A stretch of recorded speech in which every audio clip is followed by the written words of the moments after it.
They said she walked into town like smoke thin, silent, and already disappearing. Her dress was torn at the hem and stiff with dried mud, dust rising with each step like the ghost of every road she'd crawled to get here. One child clung to her hip. 2 others staggered behind, too tired to cry, too empty to ask questions. All of them barefoot, all of them sunburned. One boy's lip was split and crusted black. The girl's eyelids fluttered like she hadn't fully opened them in days. She held a burlap sack tight to her chest, stained dark in the center burn marks shaped like fingers. It wasn't money. It wasn't food. It was what was left of her husband, inside a charred Bible, the wedding ring he'd never taken off, and a photograph half melted at the corners, the family smiling before everything caught fire. She didn't knock on any doors, just walked straight through Main Street past the barber with a straight razor paused mid-shave, past the saloon where the piano kept playing. One man leaned back in a rocking chair and muttered, "She'll be gone by sundown." No one asked her name. No one offered water, till her knees gave out just past the general store, and her body hit the dirt with a sound like dry branches snapping. The smallest child wailed. One boot nudged her, just enough to see if she'd move. When she didn't, the man spit and walked on. The sheriff watched from across the street. He knew her husband. He was the one who declared the man a thief of white land and let the rope fall. That was 5 days ago. The body had hung till sunrise. Then someone cut it down and set fire to what was left. She must have followed the smoke back to its source. She lifted her face, slow, gritty with gravel, and met his eyes. The sheriff turned and walked into the saloon. She didn't scream, didn't curse, just lay there holding the sack like a baby, the edges of the burnt photo peeking through her fingers. Her children curled beside her, one on each side, the third resting his head on her back like she was a broken wagon he refused to leave behind. A single crow circled above. The heat pressed down hard, warping the air like a mirage. Sweat pooled in the hollow of her spine. Her lips were cracked, blistered. She reached for the sky more out of instinct than faith, but her hand trembled and dropped. And then she saw it. A shadow shifting on the edge of the street, next to a tied-up horse. A tall man in a wide hat stood still, arms crossed, face unreadable. He didn't step forward, just watched. She waited for his judgment, waited for him to spit, turn, walk away like the others. But he didn't. Instead, he removed his hat and placed it over his chest. His eyes lowered not in pity, but in some kind of private sorrow, as if he was mourning something too. The children noticed first. The smallest pointed, "Ma," he whispered, "that man's looking at us." She didn't answer, just stared at the man, then at the sheriff's office, then at the sack in her arms. Wind swept through town, lifting dust like memory. From the porch of the post office, an old woman hissed under her breath, "Don't even think about it. Jacob, ain't your fight." Still, the man didn't move, not toward her, not away. Just stood there, caught between history and impulse. She shifted to her knees, teeth clenched, every bone in her back howling. Her voice was barely audible when she said it. "We ain't beggars, we're just lost." The man heard, but the crowd didn't. And that's how her arrival ended, not with charity, not with violence, but with a silence so thick it coated every window pane. By sundown, no one remembered what color her eyes were, but they would remember the smell like ash and old prayers. And one more thing, that strange, shimmering moment, when a man who'd spoken to no one in 3 years looked at a widow on the ground and didn't look away. He didn't move at first, just stood by his horse, arms crossed, watching dust settle on her torn dress and the way the children clung to her like roots to dry soil. The woman didn't ask for help, didn't even lift her head again. That's what made him walk. Not the children's eyes, not the heat stroke sinking into her skin, but the stillness, the kind that only happens when a soul decides it's not worth fighting anymore. He stepped off the porch like gravity had changed directions and walked toward her slow, boots silent on the baked ground. Nobody spoke. Not the barkeep smoking under the saloon awning. Not the sheriff still polishing his badge with a filthy rag. Just the wind, a squeaking sign above the apothecary, and the soft rattle of his horse's reins as it waited. When he reached her, she didn't look up. Her hand clutched the burlap sack tighter. The children pulled back. The oldest one, a boy with a scar across his cheekbone, reached for a jagged rock like he'd done it before. The man knelt, not quickly, not like a rescue, just a quiet bend of his knees. One hand braced on the ground like he was settling beside a campfire. No words, no motion to touch them. Then, gently, he took off his canteen, unscrewed the lid, and placed it in front of the girl. She stared at it like it might explode. Her mother didn't move. "I ain't taking pity," he said softly, voice rough like old pine bark. "I'm offering water, that's all." The girl blinked, reached out, hesitated. Then the boy whispered, "Ma." The woman finally raised her head. Their eyes locked hers, brittle and burned, his shadowed but steady. Her lips parted, no words coming out. Just the dry scrape of someone who hadn't been spoken to like a person in far too long. She nodded. The boy relaxed. The girl drank, careful not to spill. The youngest sucked on his knuckles, too afraid to hope. The rancher stood slowly, canteen still in her lap. Then he turned, didn't say a word to the crowd, didn't challenge the sheriff, just walked to his horse, unhitched it, and brought it to them. "You can ride," he said without looking back. "Or you can stay." She didn't answer. He tossed a blanket from the saddle to the ground and crouched again. "Or we can sit here a while. Let the day pass." That's when something cracked in her, nothing loud, nothing tearful, just a tiny invisible fracture of the weight she'd been carrying since that rope tightened around her husband's throat. She whispered, "We got no place." He shrugged. "That's more place than most start with." A few townsfolk drifted away, bored, confused. A couple laughed under their breath, but most just watched, like they were witnessing something obscene kindness, exposed and unashamed. The sheriff leaned in the saloon doorway, chewing on a toothpick. "You taking in strays now, Jacob?" The rancher didn't turn, just placed his hand on the neck of the horse and whispered something into its ear. Then finally, he looked at her again. "My land's dry, but the well runs deep. Barn's got shade. Kids'll sleep better without boots stomping by all night." She swallowed, voice hoarse. "Why you doing this?" He didn't blink. "'Cause I remember what it's like when nobody does." The sack in her arm slipped just enough for the burnt photo to peek out again. He saw it. Didn't flinch. Didn't ask. Just waited. And slowly, like lifting stones off her chest, she rose to her feet, unsteady, legs shaking. The boy helped the youngest climb onto the horse. The girl stared at the rancher's face like it might tell her what dreams used to feel like. He held out his hand not toward her, but for the reins. She placed them there. And without another word, they rode out of town. No farewell, no promises, no miracles. Just a trail of hoofprints in the dust. A woman holding ashes in her lap, and a man who broke no laws, except the ones written in silence. The ranch stood at the edge of the world, not on any map, not near any river, not worth fighting for in any land dispute. Just dry hills, brittle fence lines, and a windmill that creaked like an old man's knees every time it turned. But it had a roof that didn't leak, and a porch with a view of something close to peace. When they arrived, dusk was already curling across the sky like smoke. Coyotes howled from far-off ridges. The children shivered not from cold, but from the memory of sleeping upright against trees, ears open for footsteps. The rancher didn't speak. He helped the smallest child down, then handed the sack, her husband's sack, back to the woman. She hesitated before taking it, like touching it might pull her backward. Inside the house, everything smelled of cedar and earth. No lace, no pictures, just the essentials: wood, metal, silence, a single table, 4 chairs, 1 plate already chipped. He gestured toward the hearth.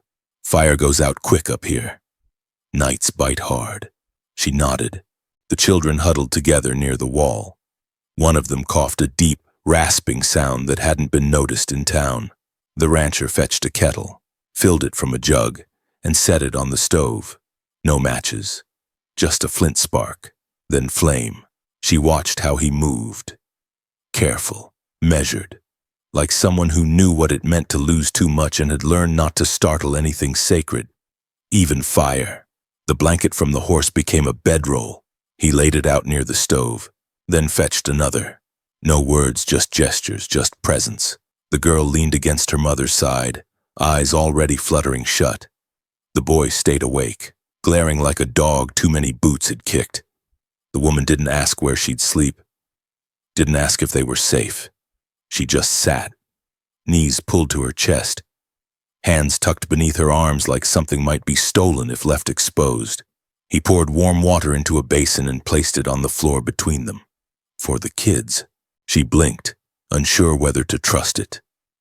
Then he did something she couldn't name. He stepped back. Not out of fear, not out of distance, just out of respect. He knew healing required space. The boy dipped his fingers in first, flinched, then sighed. The girl followed. Soon, even the smallest had his feet in the basin, eyes wide like this was the first soft thing he'd felt in weeks. She watched. Tears welled, but didn't fall. Her throat pulsed. She looked up at the rancher, who stood by the window, arms folded, staring out into the dark. "Why'd you stop?" she asked finally, voice like paper splitting. He didn't turn. "There's a kind of quiet that don't feel right." She said nothing. Then softly, "You live alone?" He nodded once. "Since the war." She waited, but he didn't elaborate, just like she wouldn't. That night, no prayers were said or no stories told. Just the sound of fire crackling, soft breathing, and one cough that wouldn't quite go away. Before dawn, she woke. The boy had curled up beside the stove. The others were still. She stepped outside, cradling the sack to her chest. Stars blinked above. The sky was so wide it made her dizzy. The wind carried sage and ash and something unfamiliar, clean dirt. Maybe. The kind that grows nothing but still feels alive. She sat on the steps and let the sack rest on her knees. For the first time, she loosened the rope, unwrapped the cloth. Inside, the wedding band shone faintly. The Bible's cover was scorched, but his name was still etched inside. She traced the letters with her finger. Then she pulled out the photo. The edges had curled. Her husband's face was only half there now. But his eyes still stared forward, brave, full of something she no longer understood. She closed her hand around it. Behind her, the door creaked. The rancher stood there, holding a battered mug. He didn't speak, just walked over and placed it beside her. Warm milk. She didn't thank him, didn't drink it either, but she left it there, steaming between them. As the horizon split with first light, she whispered, "You don't have to fix us." His reply came slow. Barely more than breath. "I'm not trying. Just letting you breathe." And that was enough. The barn was quiet. Too quiet for someone used to sleeping with one eye open. She moved like a whisper barefoot, cautious, carrying the piece of chalk like it meant something sacred. The boards groaned under her weight, though she barely weighed more than a bale of straw. Light poured in through the cracks, slashing the darkness into golden ribbons. Dust danced in the beams like old ghosts. She paused beside a wall that faced the rising sun. Then, slow as prayer, she crouched down and wrote her children's names one by one onto the faded wood. Ellie, Thomas, Noah. Each letter was shaky, like her hands weren't used to softness. When she finished, she stared at the names for a long time, as if waiting for them to become more than just marks, as if writing them here might make them real again. Behind her, a floorboard creaked. She turned fast, startled. It was him. The rancher stood in the doorway, his shadow tall, a bucket of feed hanging from one hand. He saw the names, said nothing, just walked past her, let the bucket down beside the stall, and began scooping hay for the horses. She didn't speak either. Didn't have to. Until she whispered, "He used to build barns. My husband." That made him pause. He'd take his time. She continued, voice hoarse, said wood tells you what it wants. If you listen. The rancher looked at the wall. You listened when you wrote those. Her breath caught. Do they look, like they belong here? He nodded. They do now. She looked down at her calloused fingers, white with chalk dust. He leaned against the post. I had a son once. She blinked. He'd never spoken of it before, hadn't even mentioned a name. His voice dropped to the floor, heavy. Name was Caleb. Laughed like thunder, always wanted to ride before his boots even fit the stirrups. She waited. Knew better than to interrupt. Caught a fever the year after his ma died. Took him in 2 days. She didn't cry, neither did he. They just stood in it together, this invisible storm between them. Finally, she asked, Is that why you're out here all this time? He didn't answer, but not directly, and just looked toward the back of the barn where a small wooden cross leaned against the wall. The name was faded, but it was there. Caleb. She walked to it, ran her hand across the splinters, and without a word, she bent down and wrote 4 more names beside his Ellie. Thomas, Noah, Caleb. He didn't stop her. When she was done, he stepped beside her, quiet, reverent. For a moment, they simply stared at the wall of names like a gravestone that breathed. Then, barely audible, he said, You can stay here. Long as you need. She looked at him, eyes red but dry. What'll it cost? His jaw tightened. A place for your dead. A bed for your living, and that's not a debt. She opened her mouth to respond, but the words never made it. Instead, she reached for the chalk again. And under all the names and in small letters, she wrote home just that, with the question mark. He stared at it, long, hard. Then took the chalk and gently erased the question mark. Silence followed. But it wasn't the same kind of silence as before. It wasn't heavy. It was full. A breeze lifted through the barn slats, carrying the smell of hay and dust and maybe, if only for a breath, the ghost of hope. Later that afternoon, the children found the wall. They stood before it like it was a painting in a museum.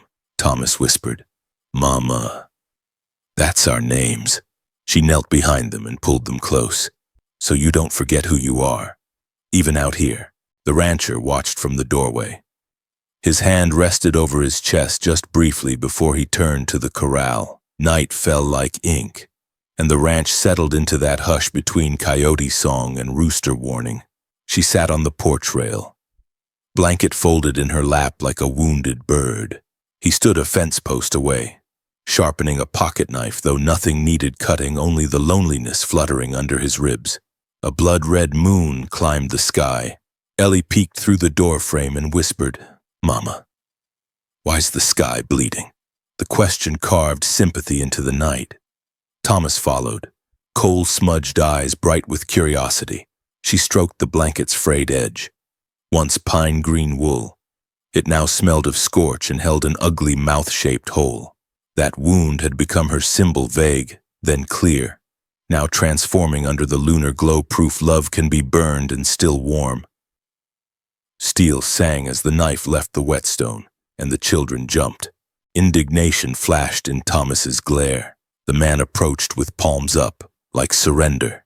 She opened the blanket on the porch boards, a silent invitation and a line in the dust. He eased down, boots stopping shy of the cloth. After a breath that shook like a colt's first step, she scooted the blanket 1/2 inch toward him. He traced the hole.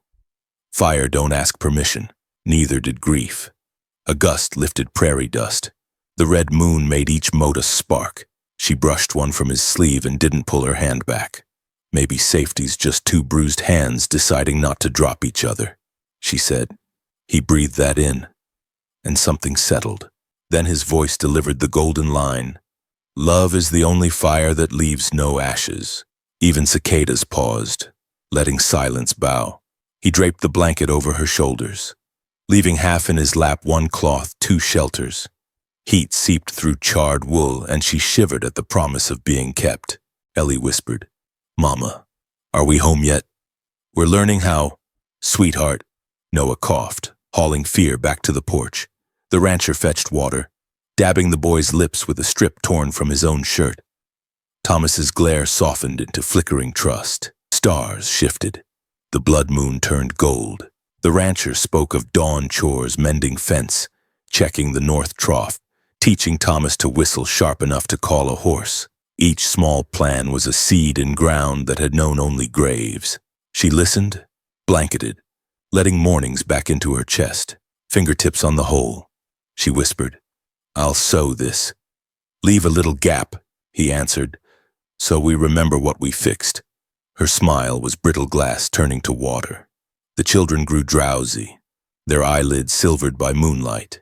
He suggested she carry them inside, but she hesitated. Moving them might wake the nightmares. So he lifted Noah first, careful as handling a nestling. The boy's tiny fingers closed around his collarbone. And for one heartbeat, the rancher looked like a man holding his own future. Sympathy flickered again. Inside, he laid Noah on the pallet near the hearth. The boy's cough echoed off adobe walls. He poured a spoon of honey into warm water, an old cavalry remedy, and coaxed it past cracked lips. Kindness stung like salt on a wound, and she wiped away an unexpected tear. Back on the porch, he found her tracing constellations. When Caleb was sick, he said, voice a fraying thread. He called Orion a cattle brand in the sky. The name landed like a pebble in still water, rippling through everything left unsaid. She whispered her husband's name, Jonah, testing whether the world would punish her for remembering. The rancher tipped his hat, granting the dead a place at the fire. Ellie wandered out again, blanket dragging. She tugged at the burned hole. "If Ma sews it," she asked, "where will the moonlight go?" He crouched beside her. "We'll stitch it into the sky," he said, "where torn things turn to stars." Ellie giggled, the first pure childhood sound since the lynching. A lone wolf howled on the ridge, mournful, distant. Almost a hymn. She wondered if sorrow might be the language all lost creatures share. Dawn crept pale as parchment over the fields. Roosters chased the red from the moon, and she realized she had not thought once about the sheriff. Fear loosened its grip, like a fist unclenching in sleep. He banked the lantern. She folded the blanket neatly, placing it over his forearm. Their fingers brushed. The contact was neither accident nor promise, just truth shared without permission. The sound came like thunder from the dry road, hoofbeats layered over metal. Spurs biting gravel, a war rhythm dressed in law. 7 riders, badges catching light like silver fangs. And in front, the sheriff, the same man who'd watched her crawl in the dirt and turned his back. She saw them crest the ridge from the porch and didn't breathe for 5 full heartbeats. Then her arms moved on instinct, gathering children like kindling before a storm. Ellie asked, "Why are the men from town coming, Mama?" But her voice was already trembling. The rancher didn't answer. He stepped out to the yard, calm as a man walking into weather. One hand held a coffee mug. The other rested near the rifle leaning against the porch post. He didn't pick it up. Not yet. Dust swirled behind the riders as they slowed. The sheriff's horse chewed at the bit, sensing its rider's tension. He spat into the dirt and said loud enough for God to hear, "She's harboring stolen children and trespassing on white land." The rancher didn't flinch. "She's my guest. They ain't yours to shelter. They are now." The pause that followed wasn't silence. It was gunmetal pulling air tight. A deputy shifted in his saddle. "Don't make this hard. Jacob, you done your good deed. Time to let her go." The widow stepped into view behind the rancher, barefoot, dress catching wind like a ragged flag. Her eyes were dry, but only just. The children stood close behind her, small hands on her skirt, one clutching the hem like it was holy. The sheriff sneered. "I gave her a chance to leave quiet." "She didn't come for quiet," the rancher said, voice like flint on steel. "She came to survive." The sheriff's horse pawed at the dirt. "You're risking everything for a dead man's wife." The rancher's jaw locked. "She ain't his wife anymore," he said, then turned and looked her in the eye.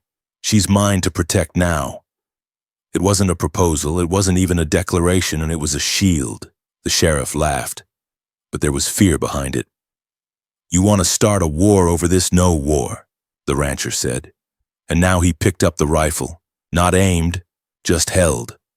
But you fire a shot here, and there ain't a man in this valley won't hear it and choose a side.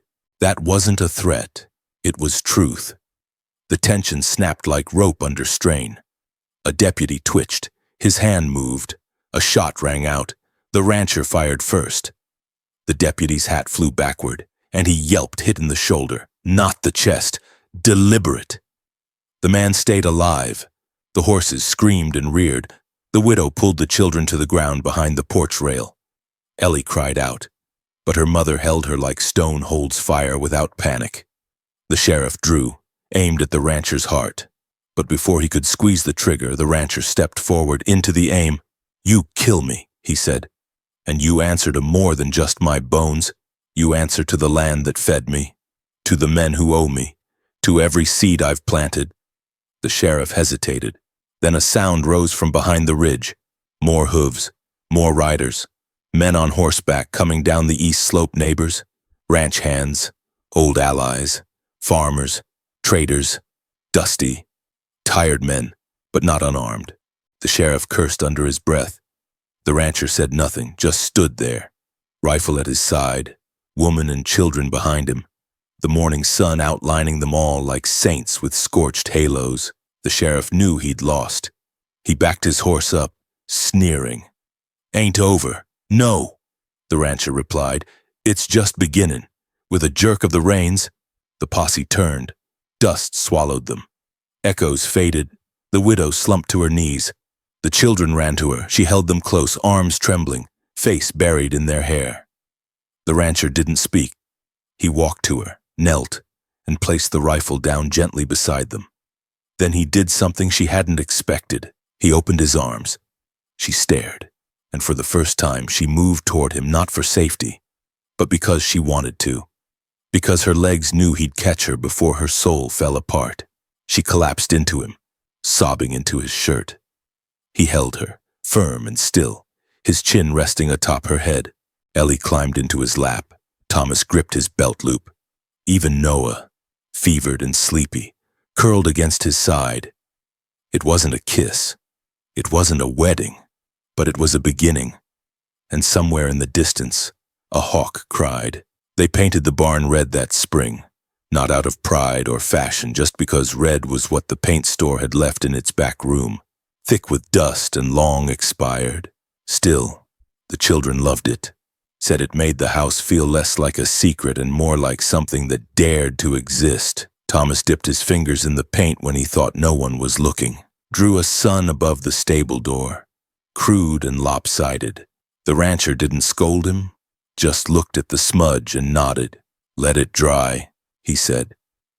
Might be the only sunrise this place sees all year. He'd started speaking more, not much, not in stories but in simple things. Turn that board, supper's on. Your brother's cough needs mint in the water. It was a language of presence, of shared breath and gentle correction, a language she understood. The widow hung new curtains she'd sewn from the fabric he brought back from town. They were blue not for beauty, but because she said she was tired of brown. One morning, Ellie called him Pa without meaning to. The table fell silent, her spoon halfway to her mouth. He didn't flinch, didn't smile, just nodded once. So subtly only she saw the tear that followed. She stitched a shirt for him that week. The sleeves were too short. He wore it anyway. The firewood never ran out, because Thomas had taken to splitting it before breakfast, saying, "Men gotta start the day swinging." The rancher taught him how to oil the axe handle so it wouldn't crack in dry hands. Noah's cough faded. He still slept curled like a fox kit, but now it was beneath quilts she'd aired out in the sun. Some nights the boy found his way into the rancher's chair and fell asleep in his lap, cheek pressed to that quiet, strong chest like a heartbeat he trusted. There was no marriage ceremony, summer, no kiss under a chapel roof, But one day she moved her sack, the one with the burnt photo and the ring, to the same drawer that held his son's toy horse, carved from pine. They didn't speak about what that meant. They didn't need to. The photo above the mantel remained, her husband's face half melted, his memory folded into the bones of their house. But now, beside it, a new one had been added. It was taken by a passing peddler.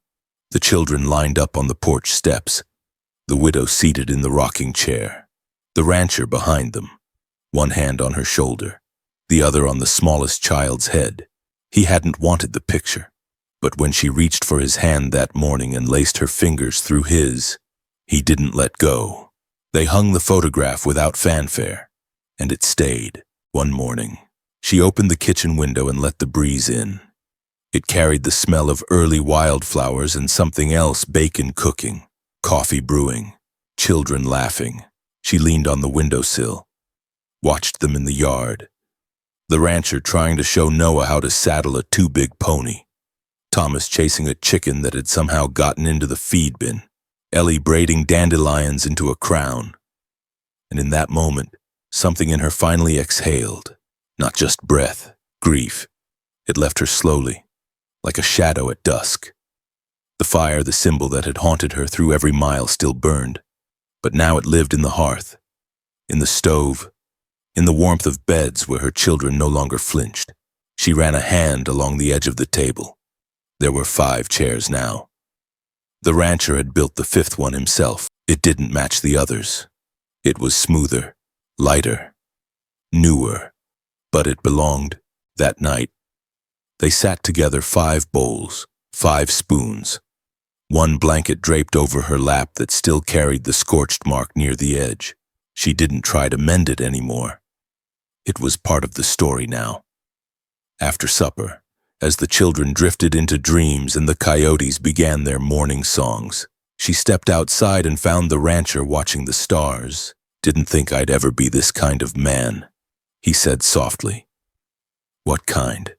"The kind with more chairs than ghosts." She touched his hand, held it, and together they stood on the porch, looking out at nothing and seeing everything. We don't choose the fires that burn us, but sometimes, if we're brave enough to walk through them, we find people willing to hold the ash-stained parts of us without flinching. This story isn't about a man saving a woman, or a woman healing a man. It's about 2 broken souls choosing not to let the world finish what pain started. Too often, we're told that family comes from blood, but the Wild West teaches otherwise. Out there, where law fades and dust speaks louder than scripture, family is who sits with you in silence, who hands you water without asking what it costs, who builds a chair not because you asked but because you stayed. You may carry your own fire loss, betrayal, mistakes that still sting when the wind shifts, but if you keep walking, you may stumble across someone else with burned hands, and together, you might just build something worth staying for. So when the world feels like it's riding against you, remember this: sometimes the family you need isn't the one you lost. It's the one who stayed when they didn't have to.